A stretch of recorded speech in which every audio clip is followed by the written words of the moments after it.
Pak Anies Baswedan, mohon maaf, sedikit saran dari saya, jadilah manusia itu yang sesuai, hatinya, otaknya, dan mulutnya itu sesuai. Karena yang saya amati selama ini, Anda itu, hatimu itu munafik, otakmu licik, dan mulutmu licin. Hasilnya nol. Anda nggak ada apa-apanya selama mimpin ibu kota. Yang dilakukan Anies Baswedan itu tidak bisa lepas dari politik.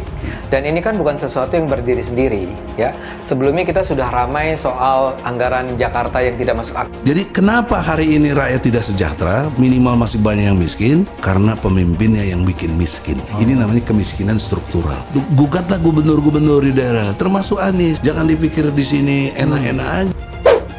Ini alasan Rocky Gerung sebut Anies Baswedan tak pantas dipilih Presiden 2024. Perpolitikan Indonesia semakin hangat menjelang tahun 2024. Pengamat politik sekaligus akademisi Rocky Gerung mengungkapkan Anies Baswedan menjadi sosok yang tak pantas dipilih menjadi Presiden tahun depan. Karena saat Anies terpilih maka tidak ada kepastian jika apa yang dilakukan Presiden Jokowi akan terus dipertahankan.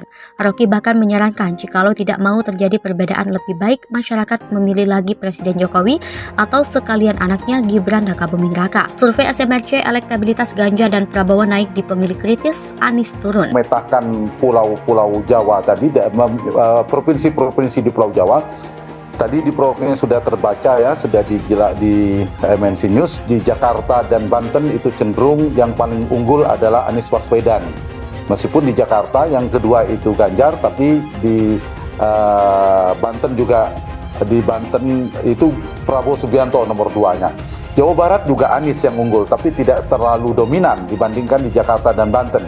Kalau di Jakarta dan Banten, separuh pemilih Jakarta dan Banten itu hampir menjadi basisnya Anies Baswedan. Kalau di Jawa Barat, Anies 36, tapi terpaut tidak terlalu jauh dengan Prabowo di 30% elektabilitasnya. Tapi Jawa Tengah itu sangat kuat sekali, basis utama Ganjar Pranowo yang memang gubernurnya Jawa Tengah, itu angkanya di atas melampaui 70%, yaitu 71,4%. Sedangkan di Jawa Timur, sama dengan fenomena Anies Jawa Barat, perolehan di Jawa Timur, Ganjar juga 36%. Tapi jangan lupa untuk membacanya, Jawa Tengah dan Jawa Timur yang menjadi basis Ganjar ini, DPT-nya kalau digabungkan lebih kurang sekitar 32%. Kalau Jawa Barat, Banten, dan Jakarta yang dikuasai Anies itu lebih kurang 25%. Nah, Jawa Barat itu kan pemilihnya Renat sekitar 17,5%, Jawa Tengah 16 sekian persen, Jawa Timur 16 sekian persen, Banten dan Jakarta itu sekitar 4,1 dan 4,3%. Jadi itu kira-kira gambaran peta di capres 3 capres di Pulau Jawa. Sementara Pak Prabowo tidak ada unggul nomor 1, tapi masih lumayan punya basis, terutama di Banten dan Jawa Barat. Elektabilitas Ganjar Pranowo mengungguli Prabowo Subianto dan Anies Baswedan di kalangan pemilih kritis. Hasil survei Saiful Mujani Research and Consulting menunjukkan pada pemilih kritis tingkat elektabilitas Anies Baswedan mencapai 20,1%, sementara Prabowo Subianto 32,8% dan Ganjar Pranowo 35,9%. Masih ada 11,3% yang belum menjawab. Demikian temuan survei SMRC yang bertajuk Evaluasi Kinerja Presiden dan Kinerja Capres 2024 di pemilih kritis yang dilakukan melalui telepon pada 23 sampai 24 Mei 2023. Direktur Riset SMRC Benny Irvani mengatakan, pada kelompok pemilih kritis dalam 5 bulan terakhir suara Anies merosot dari 29,7% di survei Desember 2022 menjadi 20,1% pada survei terakhir 23,24 Mei 2023. Sementara Ganjar naik dari 31,1% menjadi 35,9% pada periode yang sama. Demikian pula dengan dukungan para Prabowo naik dari 29,7% menjadi 32,8%. Denny menjelaskan bahwa pemilih kritis adalah pemilih yang punya akses ke sumber-sumber informasi sosial politik. Kami juga memotret dan mengukur elektabilitas cawapres dari beberapa nama 10 potensi, ada 4-5 sebenarnya. 2 digit memang, misalnya kalau kita lihat Ridwan Kamil itu hampir di semua 5 daerah itu tembus di 5 digit. Bahkan Ridwan Kamil unggul satu-satunya di Jawa Barat. Erick Thohir memang paling unggul di Jawa Tengah, kemudian di Jawa Timur hampir dengan Gubernur Khofifah terpaut sangat sedikit, di margin of error sangat tipis.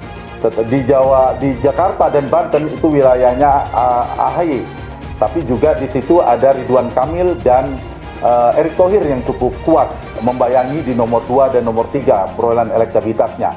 Jadi Renhat, kalau kita lihat ada sebaran. Kalau Erick Thohir memang 10%, di atas 10% atau 2 digit memperoleh di 5 provinsi.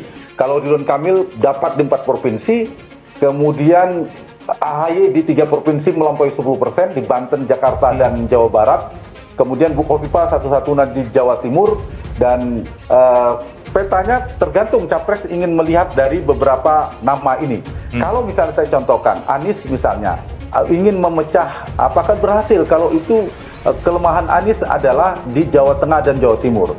Ya. Tentu pertimbangannya apakah mencari cawapres di Jawa Tengah. Pertanyaannya apakah mampu memecah suara Ganjar yang sudah sangat kuat di Jawa Tengah. Menurut saya agak sulit ya, belum tepat, kurang cermat untuk mengambil strategi semacam itu. Tapi bisa juga memaksimalkan wilayah basisnya belum maksimal, misalnya memilih orang seperti AHY atau Ridwan Kamil yang basisnya sama dengan Anies Baswedan. Begitu juga Ganjar Pranowo, apakah akan memilih orang yang akan melengkapi di mana Ganjar belum terlalu kuat di wilayah Jawa Barat, Banten, dan DKI, atau memaksimalkan wilayah di mana Jawa Tengah dan Jawa Timur menjadi basis Ganjar. Jadi juga harus diukur apakah mengambil wakil ini membuat basisnya Ganjar atau basis Anies justru kecewa karena tidak cocok mengambil secara diametral posisinya. Nah, ini variabel-variabel ini juga harus diukur. Yang kedua, kami juga melihat melakukan cross tabulasi dari beberapa cross step dari pemilih capres dan cawapres. Kalau pemilih Anies itu memang lebih preferensinya mengarah lebih menginginkan di beberapa nama, misalnya AHY lebih unggul untuk menjadi wakilnya Anies. Jadi ada irisan. Begitu juga sebaliknya, pemilih AHY cenderung ke Anies. Kalau Ganjar Pranowo itu memang lebih banyak, paling banyak di beberapa nama, tapi ke Erick Thohir. Karena itulah basis Jawa Tengah dan Jawa Timur, basisnya Erick Thohir sebagai cawapres itu hampir secara lebih baik karena mereka memiliki telepon atau cellphone sehingga bisa mengakses internet untuk mengetahui dan bersikap terhadap berita-berita soal politik. Mereka umumnya adalah pemilik kelas menengah bawah ke kelas atas, lebih berpendidikan dan cenderung tinggal di perkotaan. Mereka juga cenderung lebih bisa mempengaruhi opini kelompok pemilih di bawahnya. Total pemilih kritis ini secara nasional diperkirakan 80%. 9 sampel dalam survei ini dilakukan melalui metode random digit dialing. RDD adalah teknik memilih sampel melalui proses pembangkitan nomor telepon secara acak. Dengan teknik RDD, sampel sebanyak 91,5 responden. Dengan teknik RDD, sampel sebanyak 915 responden dipilih melalui proses pembangkitan nomor telepon secara acak. Margin of error survei diperkirakan lebih kurang 3,3% pada tingkat kepercayaan 95%. Asumsi simpel random sampling wawancara dengan responden dilakukan lewat telepon oleh pewawancara yang dilatih. Survei terakhir dilakukan pada 23 sampai 24 Mei 2023.